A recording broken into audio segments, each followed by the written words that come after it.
ठीक है, आज हम लोग मैथमेटिक्स में संख्या पद्धति में जो शेष प्रश्न बच गया था उसके बारे में आज जानकारी लेंगे कि संख्या पद्धति में आप लोग क्या सब पढ़ लिए थे, वो जानवे करते हैं कि क्या सब पढ़े थे। संख्या का परिभाषा पढ़े थे, उसके बाद संख्या के बारे में जाने कि संख्या कौन कितने प्रकार के होते हैं, उसके बाद पढ़े कि अंक कितने प्रकार के होते हैं, उसके बाद विभाज्यता नियम पढ़े थे, उसके बाद संख्या के अंकों का योग निकालना सीखे थे। सम संख्या के अंकों का योग क्या होगा, विषम संख्या के अंकों का योग क्या होगा। उसके बाद पढ़े थे लगातार प्राकृत संख्या के अंकों का योग क्या होगा, लगातार विषम संख्या के अंकों का योग क्या होगा, एंड उस सब का फॉर्मूला भी बताए थे उस आधार पे। अब आगे कुछ जो रह गया है उसी संख्या पद्धति में से हम लोग आज पढ़ेंगे कौन सी एलसीएम और एचसीएफ, जो आप लोग पहले बच्चा क्लास में पढ़े होंगे, जो बहुत ही इंपॉर्टेंट है। संख्या पद्धति का पार्ट है, कॉम्पिटिटिव एग्जाम में इससे भी क्वेश्चन आता है। ठीक है, और उस संख्या में आपको दो चीज हम जो ने बोले थे वो सुन लीजिए पहले कि दो संख्या, बड़ी से बड़ी संख्या और छोटी से छोटी संख्या क्या होता है। बड़ी से बड़ी संख्या जहां भी निकालने के लिए पूछेगा हमेशा जान जाइए कि जितना अंक का बड़ी से बड़ी संख्या बोलेगा उतना 9 डाल देंगे। जैसे मान लीजिए 2 अंक का बड़ी संख्या 2 गुना, और 2 अंक का छोटी संख्या कौन होगा, 1 पर 1 0, मतलब 2 अंक का छोटी संख्या पूछ रहा है तो 0 1 गो, 3 अंक का छोटी संख्या पूछ रहा है 0 2 गो, 4 अंक का छोटी संख्या पूछ रहा है 0 3 गो। ठीक है, और 4 अंक का बड़ी संख्या पूछ रहा है तो 9 4 गो। इस तरह से हम लोग बड़ी संख्या और छोटी संख्या जान गए हैं, जानते होंगे, बच्चा क्लास में लोग पढ़े होंगे। अब यहाँ हम लोग पढ़ने जा रहे हैं अपवर्त एलसीएम और एचसीएफ, बहुत इंपॉर्टेंट चीज है। एलसीएम और क्या होता है वो एचसीएफ, लघुत्तम समापवर्त और महत्तम समापवर्तक। इसका हिंदी होता है लघुत्तम समापवर्त वर्त। ठीक है, इसका हिंदी होता है महत्तम समापवर्तक, महत्तम समापवर्तक। ठीक है, ये देख लीजिए, ये लघुत्तम समापवर्तक और महत्तम समापवर्तक। ठीक है, यहां पर जो है हम लोग दोनों के बारे में बारी बारी से जानेंगे। इसको पढ़ने से पहले आपको क्या जानना जरूरी है, ये समापवर्त और समापवर्तक क्या है। पहले ये सबको आप छोड़िए, ये दो चीज जान जाइए कि समापवर्त और समापवर्तक क्या है। इस समापवर्त और समापवर्तक का इस सम को हटा दीजिए, इससे भी सम को हटा दीजिए, तब मेरे पास बच जाएगा अपवर्त और इसमें बच जाएगा अपवर्तक। ठीक है, ये दोनों के पहले बारे में जान लीजिए कि अपवर्त और अपवर्तक क्या है, इसके बारे में हम लोग को जानना जरूरी है पहले। एक गलत, अपवर्त ना होगा, अपवर्त और अपवर्तक क्या है, ये दोनों के बारे में जानेंगे। बहुत इंपॉर्टेंट चीज, एकदम साधारण सा भाषा में छोड़ दीजिए। पहले आप संख्या के बारे में जान लीजिए, कुछ ज्यादा दिमाग मत लगाइए। अपवर्त जो होता है ये हमेशा संख्या के आगे आगे चलता है। किसी के चलता है आगे आगे। कौन संख्या लीजिए, जैसे मान लीजिए ले लिए, सपोज दैट 2 ले लिए, तो 2 का अपवर्त क्या होगा, अपवर्त मतलब आगे चलना। तो 2 के बाद हो जाएगा 2 का अंक पढ़ दीजिए आगे, 2 2 दूना 4, 2 तिया 6, 2 चौका 8, डॉट डॉट आगे। लेकिन अपवर्तक में क्या हो जाता है, ये आगे नहीं, संख्या के पीछे। जैसे 2 लिए तो 2 के पीछे क्या सब होगा, वो इसका अपवर्तक होगा। 2 के पीछे कुछ नहीं है तो 1 है। ठीक है, जैसे मान लीजिए इसमें 6 ले लिया आप, तो 6 का अपवर्त क्या होगा, 6 होगा, 12 होगा, 18 होगा, 24 होगा, 30 होगा, डॉट डॉट आगे।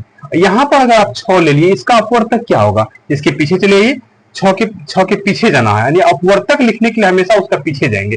जैसे 2 का अपवर्तक लिखेंगे, 2 के हमेशा पीछे गए, 6 का अपवर्तक लिखेंगे, 6 का पीछे कैसे जाएंगे। तो सबसे पहला चीज 6 कौन कौन खात में होता है वो जान लीजिए। अब एक में तो होगा ही होगा, एक सब में होता है, एक कान में 6 होगा, इसके बाद किसमें, एक कान में 6 होगा, उसके बाद आ जाइए 2 कान में 6 होगा, 3 कान में 6 होगा, 4 में 6 होगा, और 4 में 2 कान में, 3 कान में और 6 कान में 6 होगा, इतना हो जाएगा। तो अपवर्त में क्या करना है हमको, किसी संख्या का हमेशा पिछला भाग को देखना है कि कौन कौन खात में 6 होता है। तो आप यहां सुन लीजिए, आपको पूछेगा कि सबसे बड़ा अपवर्त कौन होगा, तो सबसे बड़ा अपवर्त किसी संख्या का सबसे अगला संख्या, अब आगे जाते रहे आप तो कहीं नहीं मिलेगा, तो इसका सबसे बड़ा अपवर्त अनंत हो जाएगा। और इसका सबसे बड़ा अपवर्तक क्या होगा, वो संख्या खुद होगा। कौन संख्या, इसका सबसे बड़ा हम जानते हैं जिस संख्या 2 का सबसे बड़ा अपवर्तक 2 होगा, 6 का सबसे बड़ा अपवर्तक 6 होगा और सबसे छोटा अपवर्तक 1 होगा। याद रखिएगा अपवर्तक का दोनों चीज मालूम रहता है, बड़ा और छोटा। बड़ा में जिस संख्या का अपवर्तक पूछेगा वो संख्या स्वयं होगा और छोटा में जिस संख्या का अपवर्तक पूछेगा वो संख्या का हमेशा 1 होगा। लेकिन अपवर्त में जखनी पूछेगा कि सबसे बड़ा अपवर्त क्या होगा, तो सबसे बड़ा अपवर्त जो है हमेशा वो संख्या का अनंत होता है और सबसे बड़ा छोटा अपवर्त हमेशा वो संख्या स्वयं होता है। अपवर्तक और अपवर्त में जान गए। अपवर्तक क्या होता है, संख्या के अपवर्त जो है संख्या के आगे आगे चलता है और अपवर्तक संख्या के पीछे पीछे चलता है।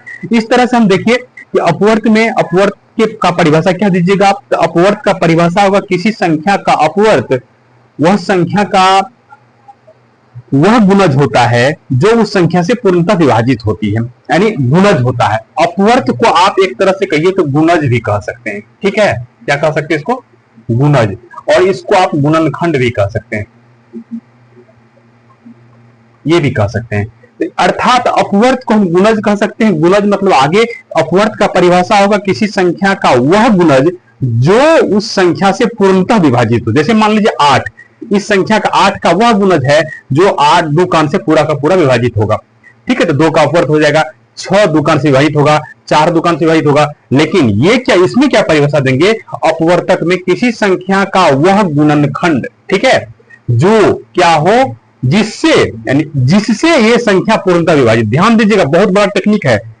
इसमें कहेंगे कि किसी संख्या का वह गुणज जिसमें उस संख्या से पूरा पूरा भाग लगे। इसमें क्या कहना है, जिसमें उस संख्या से, ठीक है, ये कहना है परिभाषा में, संख्या से। और इसमें क्या कहना है, जिससे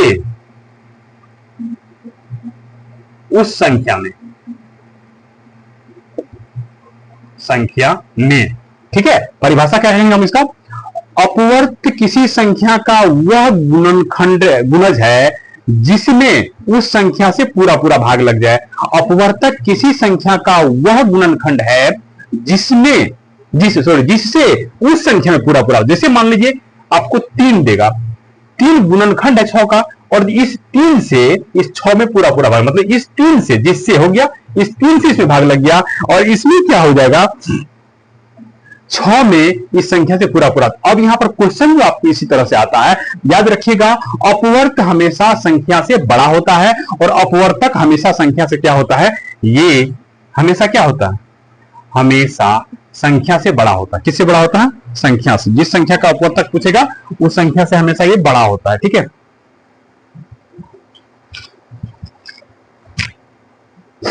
जिस संख्या का अपवर्त पूछेगा हमेशा उस संख्या से बड़ा होगा। ये हमेशा हमेशा संख्या के क्या होते हैं, बराबर या बड़ा होते हैं।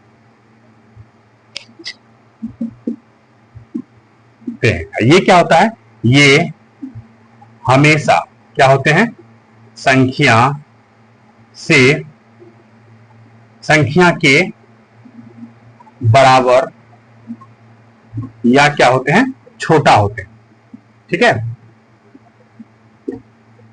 याद रखिएगा, दो चीज हो गया। तो अपवर्त और अपवर्तक जानना बहुत जरूरी था। उस आधार पे अपवर्तक आपको कहीं भी क्वेश्चन पूछ देगा कि जैसे मान लीजिए पूछेगा, दिया हुआ ऑप्शन दिया हुआ रहेगा, सपोज दैट ये हो गया, आपको क्या क्वेश्चन पूछेगा, किस तरह से इसमें क्वेश्चन पूछ देगा कि ये मान लीजिए पूछेगा कि 12 का अपवर्त वर्त है। ऑप्शन ए में रहेगा 36, बी में रहेगा 40, सी में रहेगा 42, डी में रहेगा 45। तो ऑप्शन कौन होगा, सही होगा ये 12 का अपवर्त। लेकिन और इसी जगह पर मान लीजिए सपोज दैट आपको पूछेगा 12 का अपवर्तक है, अपवर्तक पूछेगा, ये अपवर्त था, अगर पूछ देगा कि अपवर्तक है, तक है, इसमें ऑप्शन ए में रहेगा 2, बी में रहेगा 5, सी में रहेगा 8, डी में रहेगा 9। आप क्या मारिएगा इसमें आपका 2 होगा। अपवर्तक पूछ रहा, अपवर्तक हमेशा संख्या से क्या होता है, छोटा होता है। अपवर्त हमेशा क्या होता है, संख्या से बड़ा होता है। तो इस तरह से अगर अपवर्तक और अपवर्त आप जान गए तो उसके बाद हम क्या करेंगे, इसी अपवर्त में क्या जोड़ देंगे हम, इसी अपवर्त में, अपवर्त पढ़े थे ना अभी, अपवर्त ये पढ़े, इसमें आप क्या करिए, प्लस कर दीजिए सम। ठीक है, अब ये सम जैसे जोड़ दीजिएगा तो समापवर्त हो जाएगा। ये क्या चीज होता है, समापवर्त, इसके बारे में जान लीजिए। इसी अपवर्तक में, अपवर्तक जो होता है इसमें आप क्या करिए, जोड़ दीजिए सम, तो ये हो जाएगा समापवर्त, समापवर्तक। ठीक है, दोनों का परिभाषा क्या होगा, अपवर्तक और समापवर्तक में परिभाषा सम शब्द जुड़ा है, इसका मतलब अपवर्त में ही सम जुड़ा है। तो ऐसा दो संख्याओं का अपवर्त जो क्या हो, समान हो, समापवर्तक कहलाता है। क्या कहलाता है, समापवर्तक का परिभाषा क्या देंगे, समापवर्त का, दो या दो से अधिक संख्याओं के उभयनिष्ठ अपवर्त को, समान मतलब उभयनिष्ठ, दो या दो से अधिक संख्याओं की, इसका परिभाषा होगा, सुन लीजिए, दो या दो से अधिक संख्याओं के उभयनिष्ठ अपवर्त को समापवर्त कहा जाता है। परिभाषा यही देंगे, क्या कहेंगे इसका, दो या दो से अधिक संख्याओं के उभयनिष्ठ अपवर्त को समापवर्त। एग्जांपल ले लीजिए, ले लीजिए आप क्या, 4 और फिर 6, दो संख्या लिए, 4 का अपवर्त लिखिए, क्या सब होगा, 4 दूना 8, 4 3 12, 4 चौके 16, डॉट डॉट आगे। 6 का ले लीजिए, क्या हो जाएगा, 6 6 दूना 12, 6 3 18, 6 चौका 24, डॉट डॉट।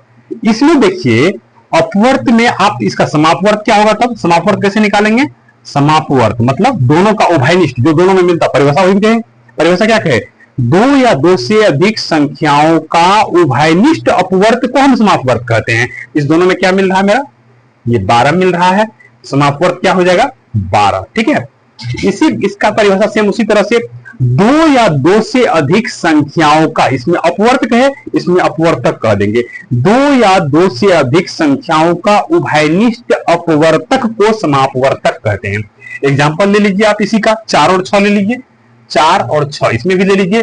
4 का अपवर्तक क्या हो जाएगा, आप पहले किए हैं, 4 का अपवर्तक 4 से छोटा संख्या, मतलब 1 कान में 2 कान में 4 और 4 कान में 4। 6 का अपवर्तक क्या हो जाएगा, 1 2 कान में 6, 3 कान में 6, 6 कान में 6। अब इसका क्या निकालिए आप, समापवर्तक, क्या हो जाएगा, समापवर्तक। तो समापवर्तक आपका हो जाएगा ये, देख लीजिए कौन, जो मिल रहा है दोनों में, क्या मिला मेरा, 2, ये हो जाएगा समापवर्तक। ये भी एग्जाम में पूछता है, समापवर्तक। ठीक है, अब आप क्या कीजिए, इसी समापवर्तक से देखिए कैसे कैसे पढ़े, पहले पढ़ लिए अपवर्त, अपवर्तक, फिर उसी से बना दिए समापवर्त, समापवर्तक। अब फिर उसी समापवर्तक से, समापवर्त से अब इसमें आप लघुत्तम जोड़ दीजिए, लघुत्तम समापवर्त, और इसमें आप क्या जोड़ दीजिए, महत्तम जोड़ दीजिए। अब यही देखिए कैसे बन जाता है, देखिए इस समापवर्तक में क्या जोड़ दीजिए आप, महत्तम जोड़ दीजिए, क्या हो जाएगा, महत्तम समापवर्तक। इसी को हम कहते हैं HCF। ठीक है, इसको कहते हैं क्या, LCM। अब देख लीजिए, अब इसका परिभाषा क्या होगा, अपवर्त का परिभाषा, दो या दो से अधिक संख्याओं के उभयनिष्ठ अपवर्त को समापवर्त कहते थे। यहां पर तो लघुत्तम समापवर्त का परिभाषा क्या होगा, इसका परिभाषा हो जाएगा लघुत्तम, दो या दो से अधिक संख्याओं का, ठीक है, दो या दो से अधिक संख्याओं का लघुत्तम समापवर्त वह छोटी से छोटी संख्या है जो दी गई संख्या से पूर्णतः विभाज्य होती है। इसमें परिभाषा में जोड़ना है, दो या दो से अधिक संख्याओं का लघुत्तम समापवर्त वह संख्या है जो छोटी चाहिए, या सीधा ठेठ भाषा में परिभाषा कहिएगा तब क्या कहेंगे, दो या दो से अधिक संख्याओं का सबसे छोटा समापवर्त को लघुत्तम समापवर्त कहते। कौन, दो या दो से अधिक संख्याओं का सबसे छोटा समापवर्त को लघुत्तम समापवर्त कहते हैं। यह परिभाषा होगा, क्या होगा इसका, दो या दो से अधिक संख्याओं का, दो या दो से कौन सी अधिक ना संख्याओं का कौन सी सबसे से छोटा कौन सी समापवर्त को क्या कहते हैं? एल्स लघुत्तम समापवर्त कहते हैं।